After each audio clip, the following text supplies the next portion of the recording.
¿Qué tal? ¿Cómo estáis? En este vídeo vamos a hablar de la dimensión condicional, del físico, de la fisiología, de esas cualidades importantes que son en el fútbol, que el aspecto físico también importa en el alto rendimiento. ¡Vamos! Buenas. Buenas tardes, buenos días o buenas noches.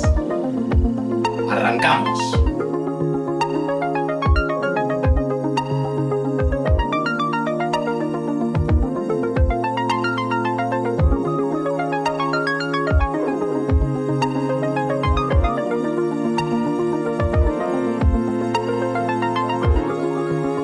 Bueno, pues como ya sabéis, el componente o la dimensión física también importa en el fútbol. Y muchas veces en la actualidad se duda de esta dimensión, ¿no? Si tiene relevancia o no en el alto rendimiento y en los deportistas.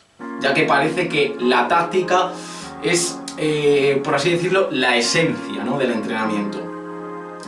Está claro que el fútbol es un deporte de colaboración-oposición donde el componente técnico y táctico influye notablemente, pero lo físico y lo condicional, ese control, ese saber cuáles son los factores que determinan el rendimiento, son muy importantes a la hora de avanzar y progresar, ¿vale?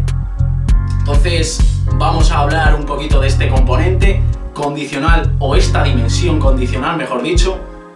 Y nada, os quiero hacer para empezar una pregunta: ¿cuáles de todas las cualidades físicas para vosotros es la más importante? Ya que tenemos fuerza, velocidad, resistencia, ¿cuáles de estas es la principal?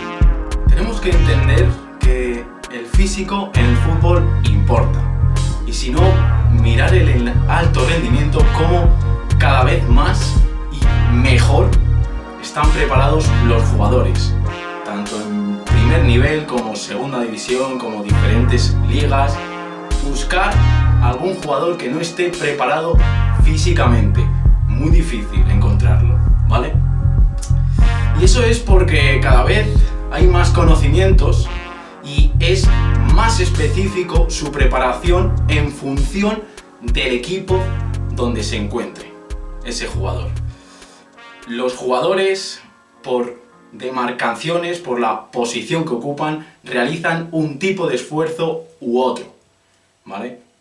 Además, tenemos que entender que en el fútbol las cualidades o componentes físicos son muy variados, es decir, necesitamos el componente de la fuerza, un tipo de fuerza, ya hablaremos más adelante del tipo de fuerza, necesitamos velocidad, ¿vale? Y necesitamos resistencia. ¿Pero qué tipo de resistencia? Como veis, hay grandes dudas. Vamos a hablar primero de la fuerza. Dentro de la fuerza hay submanifestaciones de la fuerza. Y esto, aquellos que hayan estudiado o que estén estudiando ciencias del deporte lo saben. Está la fuerza explosiva, está la fuerza máxima, está la hipertrofia, diferentes fuerzas, ¿no? En el fútbol la principal es la fuerza explosiva. ¿Por qué? Porque la fuerza explosiva es esa capacidad de cambiar el ritmo, de acelerar, desacelerar. En el fútbol moderno, en el fútbol actual, esta capacidad es imprescindible, ¿vale? Con balón y sin balón. En función también de la posición, habrá mayor porcentaje de aceleraciones o menor. Está claro que en función de la posición y del tipo de juego que tenga ese equipo, la fuerza explosiva será más determinante o menos determinante. Una vez entendido esta capacidad de la fuerza, vamos a hablar de la velocidad. Para que haya velocidad, esto hay que tenerlo claro, es necesario que haya fuerza. Para que haya velocidad y movimiento, es necesario que haya fuerza. Entonces, muchas veces la velocidad no se sabe muy bien si catalogarla como fuerza o resistencia, porque también hay que mantener esa velocidad en el fútbol, ¿no?